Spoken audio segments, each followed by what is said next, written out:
नमस्कार दोस्तों, आपका हार्दिक अभिनंदन है बिब्लियोफाइल के डिजिटल प्लेटफॉर्म पर। मैं दिनकर राणा हमेशा की तरह आपका हार्दिक अभिनंदन करता हूं। एक नया मॉक टेस्ट सोल्यूशन लेके आए हैं, बहुत ढेर सारी चर्चाएं करने वाले हैं और यहां से आपके एग्जाम में क्वेश्चन छपने वाला है। आइए चर्चा करते हैं। यौगिक के नाम और उसके सूत्र के निम्नलिखित में से कौन सा युग्म सही है। देखो, यौगिक दे रखा है, कंपाउंड दे रखा है, उसका नेम का फॉर्मूला दे रखा है, उसमें से ये पता लगाना है कौन सा सही है और कौन सा गलत है। चलो आओ बात करते हैं। वॉइस क्लियर है मेरी? ठीक है, आइए देखते हैं। कंपाउंड का नेम दे रखा है कंपाउंड, ठीक है ना। मैं आवाज एक बार। कंपाउंड, ठीक है, compound name and formula.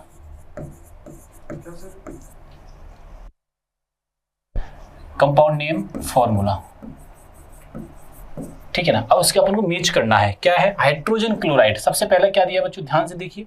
Hydrogen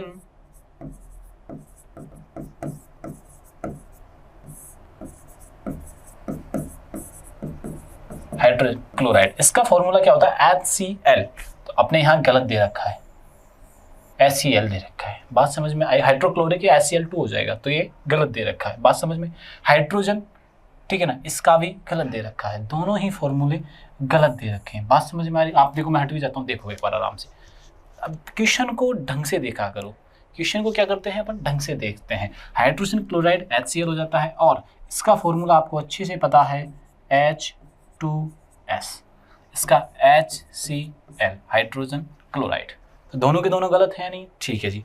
तो हमारा आंसर क्या करते हैं? ना तो एक सही है ना बी सही है। क्लियर है? चलो आगे बढ़ते हैं। निम्नलिखित में से किस विद्यालय की स्थापना पंडित मदन मोहन मालवीय जी ने की थी? पंडित मदन मोहन मालवीय जी ने कौन से विश्वविद्यालय की स्थापना की? देखो, यूनिवर्सिटी अलग अलग बनी है। संबलपुर यूनिवर्सिटी बनी है, पंजाब यूनिवर्सिटी बनी है, बनारस यूनिवर्सिटी बनी है और दिल्ली यूनिवर्सिटी बनी है। ठीक है, तो मदन मोहन मालवीय जी ने जिस यूनिवर्सिटी की स्थापना 1918 में की थी वो थी बनारस हिंदू यूनिवर्सिटी। तो आंसर क्या हो जाएगा हमारा? सी आंसर हो जाएगा। कौन सी यूनिवर्सिटी? ठीक है, आप याद रखना, बनारस हिंदू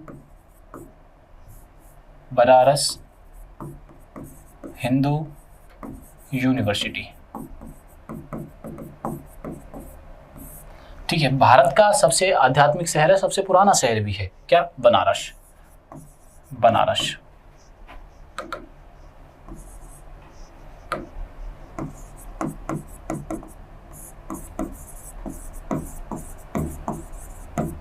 बनारस, ठीक है। इसका अदर नाम है, इसकी राजधानी काशी। कई लोग ऐसा लगता है अलग मानते, नहीं बेटा, काशी एक ही है। ठीक है, महाजनपदों के टाइम पे इसकी कैपिटल थी। ये महाजनपद, जो 16 महाजनपद थे उस टाइम पे क्या थी? कैपिटल थी। इसका एक और नाम क्या है? वाराणसी। बनारस के अलावा वाराणसी। ये बात भी आप लोग यहाँ से ध्यान में रखिएगा।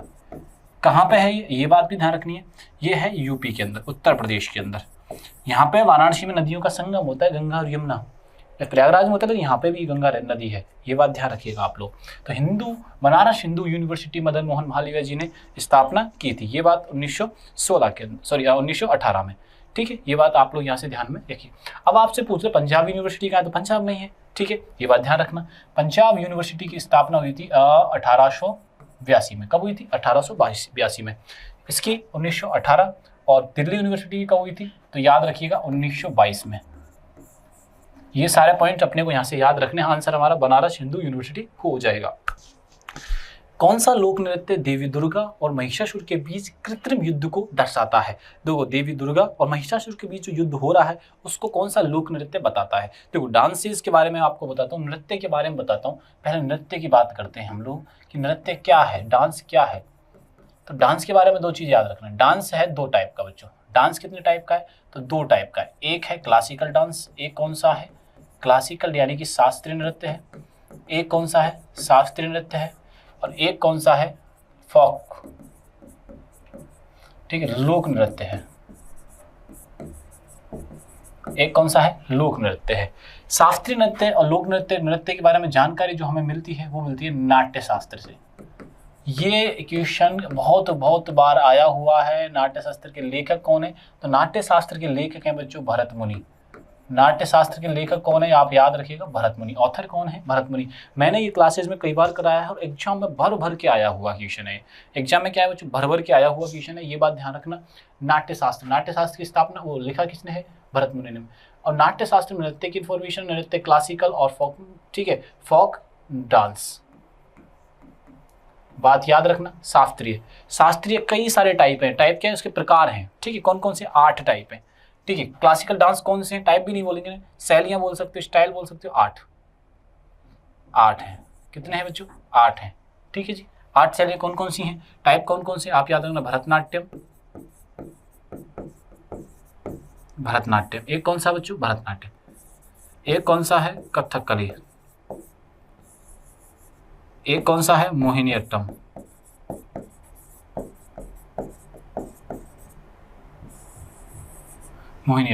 भरतनाट्यम, कथकली, मोहिनीअट्टम। एक कौन सा है, सत्रिया, ठीक है ना, सत्रिया। एक कौन सा बच्चों, ओडिसी और मणिपुरी। ओडिसी, मणिपुरी। और कौन सा बच्चों, कथकली। लिख लिया क्या अपन ने, हाँ लिख लिया। एक हो जाएगा कथक और एक हो जाएगा बच्चों कुचिपुड़ी। ऐसे करके 8 क्लासिकल डांस। अब बात आती है फोक डांस क्या है भाई। तो फोक डांस क्या है, लोक नृत्य क्या है, ये किसी भी ट्राइबल और प्लेस के बारे में बताते हैं। ये किसी ट्राइबल एंड प्लेस के बारे में बताते हैं। ये बात आप लोग यहाँ से ध्यान रखना, ट्राइबल और प्लेस के बारे में बताते हैं। तो हमसे जो पूछा गया है, जैसे एक लोक नृत्य है, एक क्या है, लोक नृत्य है, जिसमें देवी दुर्गा और महिषासुर के मध्य एक कृत्रिम आर्टिफिशियल युद्ध चल रहा है, तो वो है डांडिया रास। कौन सा है, डांडिया रास। तो डांडिया रास गुजरात में किया जाता है। कहाँ पे किया जाता है, डांडिया गुजरात में किया जाता है। नवरात्रा के मौके पर किया जाता है। कब किया जाता है, तो ये नवरात्रा के टाइप जो मतलब समय पर किया जाता है, ठीक है, बात में समझ में। चलो आगे और देखते हैं। भांगड़ा पंजाब में किया जाता है। ये जो लोक नृत्य है पंजाब में किया जाता है, ये बात आप लोग यहां से ध्यान में रखिएगा। कालबेलिया, कालबेलिया कहाँ है, राजस्थान में। कालबेलिया कहाँ किया जाता है, तो कालबेलिया किया जाता है राजस्थान में, भांगड़ा किया पंजाब। और रासलीला की जाती है यूपी में। रासलीला कहाँ पर की जाती है, उत्तर प्रदेश में। तो ऐसे करके हमसे ये क्वेश्चन पूछे जा रहे हैं, हमसे ये क्वेश्चन पूछे जा रहे हैं। बात समझ में आई कि नहीं आई, तो आप समझ गए सारी चीजें, बात समझ में आई कि नहीं है, ध्यान रखिएगा आप लोग। चलो आगे बढ़ते हैं। चावल की खेती के संदर्भ में राज्य और फसल के प्रकार का कौन सा युग्म सम्मिलित है। तो हमें ये बताना है कि चावल की खेती से संबंधित कौन सा जो स्टेटमेंट है वो सही है। चावल की खेती से रिलेटेड, चावल की खेती, तो चावल की खेती से कौन सा रिलेटेड देखते हैं। पंजाब निर्वाह फसल है, सबसिस्टेंस क्रॉप, जी नहीं, गलत दिया इसने। पंजाब तो कमर्शियल क्रॉप है, पंजाब में बहुत अधिक चावल कमर्शियल है। पंजाब में इसे खाने के लिए नहीं करते बल्कि कमर्शियल यूज के लिए करते हैं, बेचने के लिए करते हैं, वाणिज्यिक उपयोग के लिए करते हैं। ये क्या है, ये वाणिज्यिक फसल है, वाणिज्यिक फसल है। ये बात आप लोग यहां से ध्यान रखना। तो इसका मतलब ये गलत हो जाएगा। उड़ीसा वाणिज्य नहीं, उड़ीसा में क्या है, ये निर्वाह फसल है, जीवन निर्वाह, उड़ीसा में इसका सेवन किया जाता है, तो इस वजह से क्या है, निर्वाह फसल है। तो उड़ीसा भी याद रखिएगा।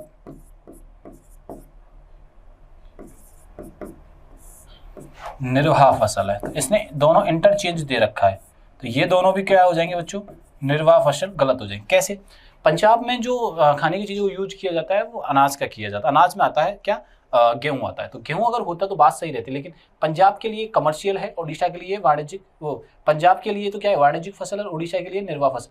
इंटरचेंज करने पर तो आ जाता है, इस वजह से इनका ना तो आंसर कहाँ है हमारा, ना तो ये वाला सही है और ना ही ये वाला सही है। तो आंसर क्या कर देंगे हम लोग, डी आंसर अपना कर देंगे।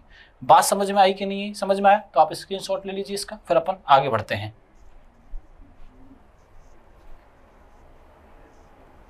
चले बॉस आगे, चलो बालक आगे बढ़ते हैं, आ जाइए।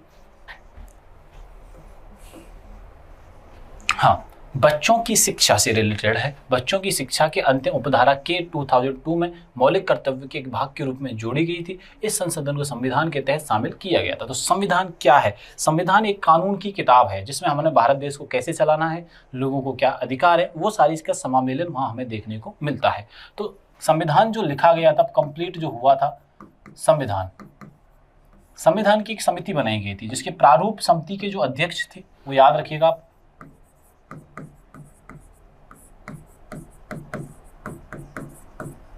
प्रारूप समिति के अध्यक्ष। तो प्रारूप समिति के अध्यक्ष कौन थे? BR अम्बेडकर जी। अम्बेडकर जी लिख रहा हूं मैं, अम्बेडकर जी उस समिति के क्या होते हैं? अध्यक्ष होते हैं। बात समझ में आई कि नहीं? ये जो रेडी हो जाता है संविधान कितने दिनों में होता है? 2 ईयर 11 मंथ 18 डेज, ठीक है ना, ये बात ध्यान रखना। और बन के रेडी कब हो जाता है? तो 26 नवंबर 1949 को। लागू कब किया जाता है? 26 जनवरी 1950 को। ये लागू करने की डेट होती है किसको? संविधान को। ये छोटी छोटी बात है। भारत का विश्व का सबसे बड़ा लिखित संविधान है। विश्व का सबसे बड़ा लिखित संविधान है।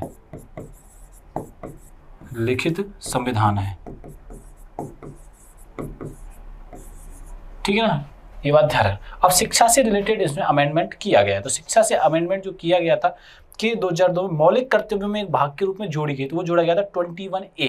ठीक है, ये बात आप लोग यहाँ से ध्यान रखना है कि 6 से 12 साल के बच्चों को निःशुल्क क्या मिलेगी? शिक्षा के लिए था 21A। ये बात आप लोग यहाँ से ध्यान में रखिएगा। किसको जोड़ा गया था बच्चों? 21A को जोड़ा गया था। और 21A को जो जोड़ा जाता है 86 अमेंडमेंट के थ्रू जोड़ा जाता है और 2002 में इसको जोड़ा जाता है। ये बात आप लोग यहाँ से ध्यान में रखिएगा। बात समझ में आई कि नहीं? ठीक है ना। 2002 में अमेंडमेंट भी आप याद रखना। संशोधन कौन सा किया गया था? तो संशोधन होता है 86 नंबर। ठीक है जी, चलो आगे बढ़ते हैं। मैं मुगल सम्राट ने कंपनी को बंगाल प्रांतों के दीवान के रूप में नियुक्त किया। मुगल सम्राट के कंपनी को बंगाल प्रांतों के दीवान के रूप में नियुक्त किया। ये बात समझ में आई कि नहीं है? ठीक है, बंगाल प्रांत।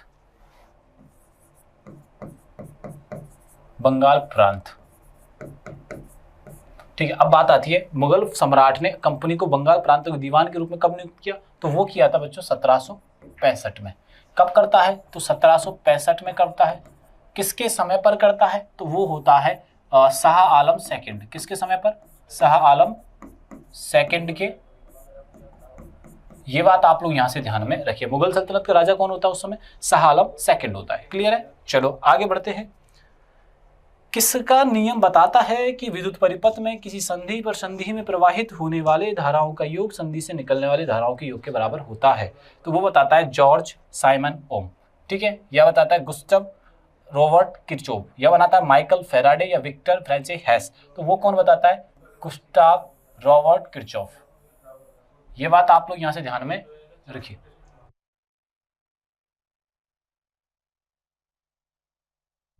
ठीक है जी, गुस्टाव रॉबर्ट किरचॉफ। ये बात आप लोग यहां से ध्यान आप रखिएगा। बात समझ में आई कि नहीं? ठीक है जी, आगे बढ़ते हैं। मौलिक कर्तव्यों का सामाजिक आर्थिक महत्व क्या है? हमारे जो फंडामेंटल ड्यूटीज हैं उनका क्या महत्व है? फंडामेंटल जो ड्यूटीज हैं, फंडामेंटल ड्यूटीज, तो फंडामेंटल ड्यूटीज का तो हमसे पूछा क्या ऐतिहासिक कोई महत्व है? जी नहीं, ऐतिहासिक इसका हिस्टोरिकल कोई महत्व नहीं है, राजनीतिक महत्व नहीं है, नैतिक और धार्मिक। तो ये महत्व कौन सा है? नैतिक कर्तव्य में आते हैं, तो ये है एथिकल। किस में आते हैं? एथिकल में ये आते हैं, यानी कि नैतिक महत्व है।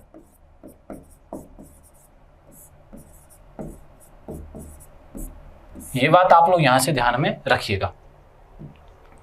निम्नलिखित में से किस भारतीय राज्य में दूना पथोला पाडोगा मनाया जाता है? ठीक है, अब मैं बात कर रहा हूं आपसे फेस्टिवल्स की। फेस्टिवल का नाम क्या है? दूना पथोला। अब बच्चों देखो, मैं आपको एक ट्रिक यहाँ से बताता हूँ। मैंने कई बार क्लासेस में बता रखी, इनको ट्रिक से जब याद करोगे तो चीज़ें आसान हो जाती हैं। दूना पथोला पाडूंगा के बारे में हम जानेंगे कि किस तरीके से क्वेश्चन हमसे पूछा जाता है। बात याद रखिएगा आप लोग, किस स्टेट में मनाया जाता है, क्या है क्या नहीं है वो देखिएगा आप लोग। तो नंगा पटूंगा, तो ये तो पहली बात तो सेलिब्रेट किया जाता है तेलंगाना में। कहाँ सेलिब्रेट किया जाता है? तेलंगाना में ये सेलिब्रेट किया जाता है।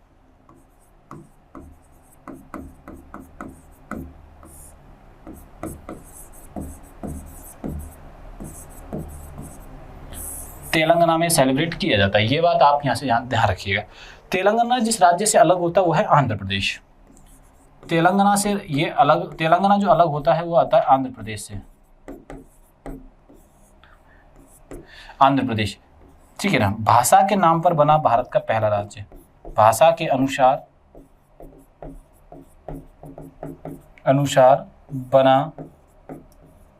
बना पहला राज्य।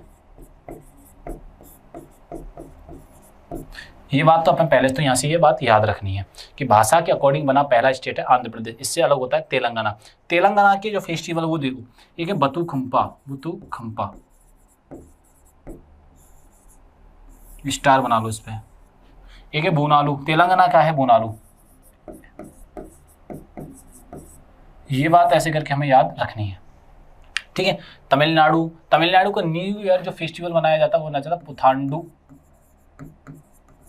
क्या सेलिब्रेट किया जाता है? पुथांडु। ये बात समझ में आएगी। वेस्ट बंगाल का क्या है? पोइला वैशाख, न्यू ईयर फेस्टिवल की बात कर रहे हैं। इनके अलावा और भी है, ऐसा नहीं है, पोइला वैशाख है। और असम का क्या है? रोगाली बिहू।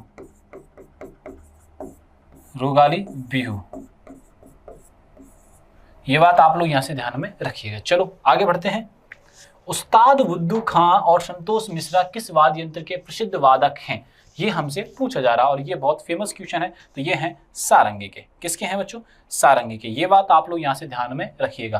किसके वादक में करते हैं? बुद्धू खां जी और संतोष मिश्रा जी। तो कौन सा वाद्य यंत्र? सारंगी का ये उपयोग करते हैं, ये बात ध्यान रखिएगा, ठीक है। सरोद, ठीक है, शहनाई और सितार के बहुत बड़े वादक हैं। कौन कौन है देखो सुनो। अब शहनाई के हैं बिस्मिल्लाह खान साहब, तो याद रख लेना भैया, स्टार बना लो इनके बारे में। तो आप बिस्मिल्लाह खान जी, ठीक है। इनको ना भारत के 4 सिविलियन पुरस्कार से सम्मानित किया जा चुका है, ये बात ध्यान रखना। भारत रत्न से भी किया जा चुका है, पद्म विभूषण, पद्म भूषण और पद्मश्री से भी सम्मानित किया जा चुका है। तो चारों के चारों अपन लिखते हैं। भारत रत्न से सम्मानित किया जा चुका है इनको, भारत रत्न से, पद्म विभूषण से,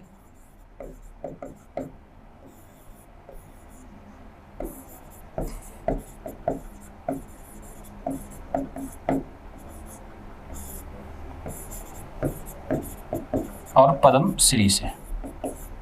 ये बात आप लोग यहां से ध्यान में रखिएगा। चलो आगे बढ़ते हैं।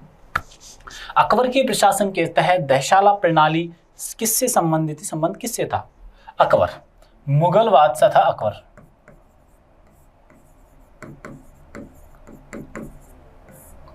मुगल बादशाह, इसका जो जन्म होता है वो ध्यान रखना। इसका बर्थ जो होता है वो याद रखना, वो होता है 1542 में, 15 अक्टूबर 1542 में इसका जन्म होता है, ठीक है। इसकी पापा का नाम क्या होता है? फादर का नाम होता है हुमायूं। फादर होता है इसका हुमायूं। कौन होता है? हुमायूं। मम्मी का नाम क्या होता है? हाजी बेगम, यानी कि मदर का नाम क्या होता है? हमीदा बानो बेगम, यानी कि हाजी बेगम, हमीदा बानो बेगम।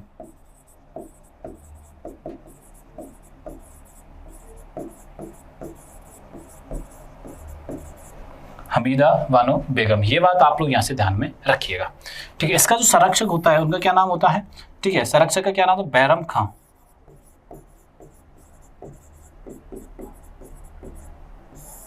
बात समझ में आई कि नहीं है? ठीक है। तो ये क्या करते हैं, एक प्रणाली चलाते हैं, दहसाला प्रणाली। अकबर ने एक प्रणाली चलाई, ठीक है। हाँ, राजा कब बना ये भी मैं बताता हूँ। बादशाह जो अकबर बनता है वो बनता है 1556 में, 14 वर्ष की आयु। 1556 में कितने ईयर्स का होता है? 14 ईयर। देखो 1542 में जन्म, 1556 में राजा, 14 साल की उम्र में ये राजा बन जाता है, बादशाह बन जाता है। कौन बनता है? अकबर बनता है। तो इसने दहसाला प्रणाली स्टार्ट की। कौन सी साला? दहसाला। ये जो संबंधित थी ये थी लैंड रिवेन्यू सिस्टम से। किससे संबंधित थी? लैंड रेवेन्यू सिस्टम से ये संबंधित थी। बात समझ में आई कि नहीं है? और इसके मुखिया कौन थे? राजा टोडरमल, किंग राजा टोडरमल। अब बताओ पूरी कहानी समझ में आई कि नहीं है? तो आंसर क्या कर देंगे हम यहाँ से? बी हमारा आंसर हो जाएगा। अब आप स्क्रीनशॉट ले सकते हो इसका कंप्लीटली, ठीक है ना। चलो आगे बढ़ते हैं। परिधि से गहरे क्षेत्रों तक संकेंद्रित परतों में पाए जाने वाला टाइफा, बुलरूस, सेंग्रेटेरिया, हाइडिया, रूपिया, कारा खाद्य पदार्थ श्रृंखला के किस स्तर में शामिल है? ये हैं उत्पादक, प्रोड्यूसर्स हैं सारे के सारे। क्या हैं बच्चों? प्रोड्यूसर्स हैं।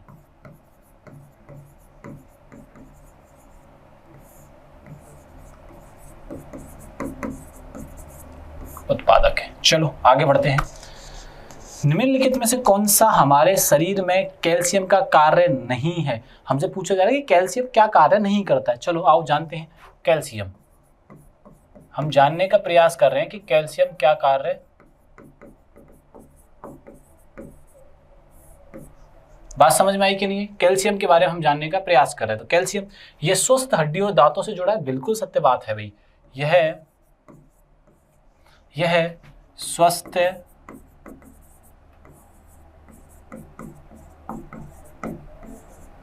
हड्डियों और दांतों से जुड़ा है, और दांतों से जुड़ा है। ये बात सत्य है। आप लिख लीजिएगा ये क्वेश्चन के बारे में, जुड़ा है, ये बात सत्य है। दूसरा पॉइंट पढ़ते हैं। यह मांसपेशियों को सिकुड़ने में मदद करता है। जी बिल्कुल करता है। मांसपेशियों को सिकुड़ने में मदद करता है। सिकुड़ने में मदद करता है।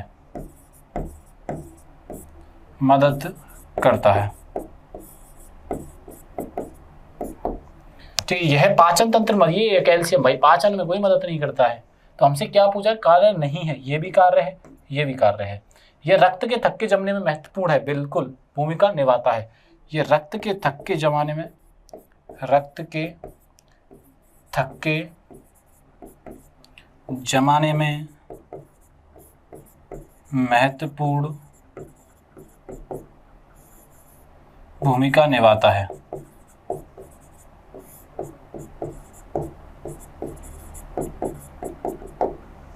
ठीक है। तो ये आंसर क्या हो जाएगा? ये भी सही। तो गलत पूछा है हमसे, किसका मतलब कार्य नहीं है। तो कौन सा नहीं है? सी नहीं है। ठीक है। तो ये बात आप लोग यहाँ से ध्यान में रखिएगा। चलो आगे बढ़ते हैं। निम्नलिखित में से कौन से प्रकार के तत्व आवर्त सारणी के सबसे बाईं ओर शामिल हैं? Novel gases, non metal, halogens या एल्कैली मेटल्स। ये है एल्कैली यानी कि क्षारीय धातु। ये बात आप लोग यहाँ से ध्यान में रखिएगा। बात समझ में आई कि नहीं है? इतनी सी मुझे बताओ, क्लियर हुआ कि नहीं हुआ? चलें आगे, बताइए आप लोग। चलिए साहब आगे बढ़ते हैं। 1951 और 50 और 51 भारत के घरेलू उत्पाद जीडीपी में औद्योगिक क्षेत्र प्रतिशत हिस्सेदारी का लगभग कितनी थी? अब आप ध्यान रखना, यहाँ से इंडस्ट्री के बारे में पूछा गया है। और इसी के कुछ समय पश्चात एक पंचवर्षीय योजना प्रारंभ होती है। पंचवर्षीय योजनाएं प्रारंभ होती हैं। क्या प्रारंभ होती है? जो पंचवर्षीय योजना प्रारंभ होती है, इसमें इंडस्ट्री को टारगेट नहीं किया गया था, बल्कि टारगेट किया जाता है। किसको टारगेट किया जाता है? पंचवर्षीय योजना को टारगेट नहीं किया जाता, वो इंडस्ट्री को टारगेट नहीं किया जाता। टारगेट जो किया जाता है वो किया जाता है कृषि को, एग्रीकल्चर को।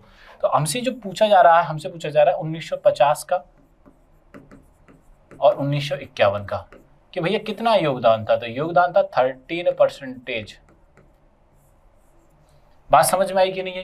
तो अब पंचवर्षीय योजना इसके बाद प्रारंभ होती है। पहला पंचवर्षीय योजना का जो प्लान होता है, पहला पंचवर्षीय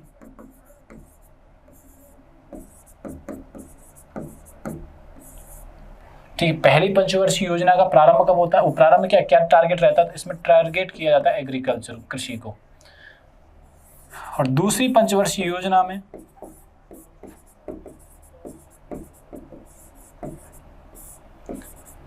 इंडस्ट्री को रखा जाता है। इंडस्ट्री को हिंदी में क्या बोलते हैं अपन, ध्यान रखना। इंडस्ट्री लिख देते हैं, उद्योगों को, यानी कि उद्योगों को टारगेट किया जाता है।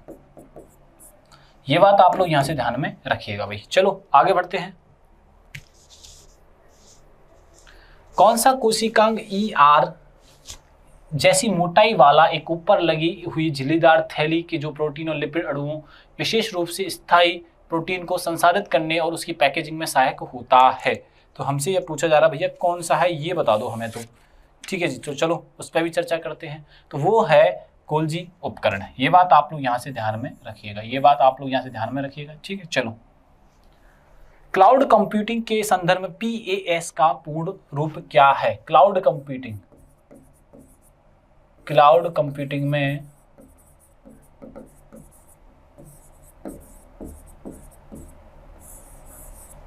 ठीक है जी, तो उसका होता है platform as a service, platform as a service.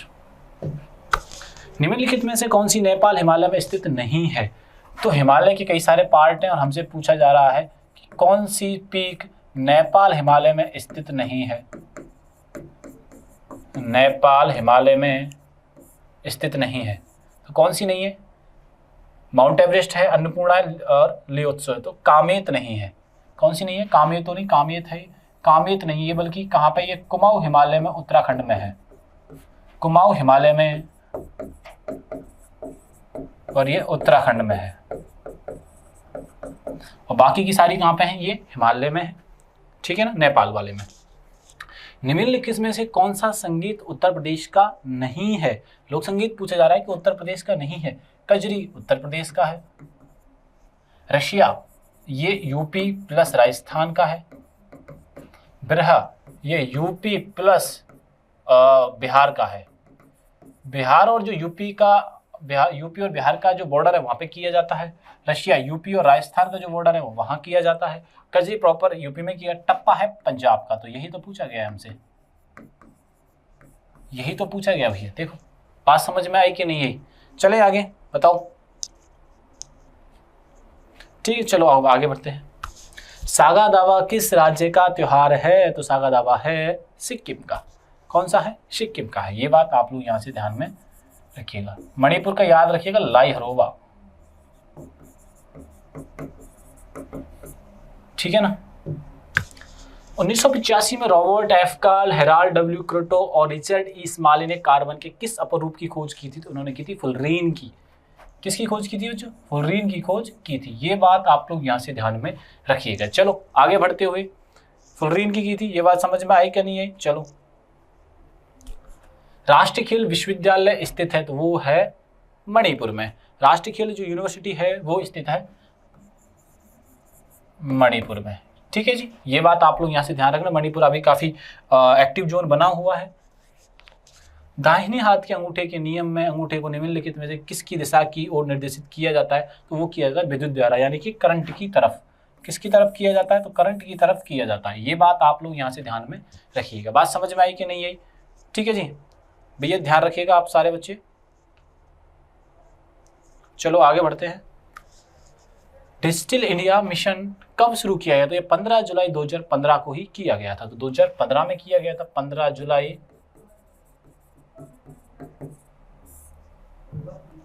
जनहित याचिका अवधारणा की उत्पत्ति हुई है USA से। कहां से हुई है? USA से। ये बात आप लोग यहां से ध्यान में रखिए। कहां से हुई है? USA से हुई है। अब USA की बात करते हैं कि USA है क्या। ठीक है, USA United states of America, United states of America. ये बात आप लोग यहां से ध्यान रखना। यहाँ की जो कैपिटल है वो क्या है? वाशिंगटन DC है, वाशिंगटन DC है। अब दूसरी बात याद कि यहाँ के अभी प्रेसिडेंट कौन है? वो है डोनाल्ड ट्रंप।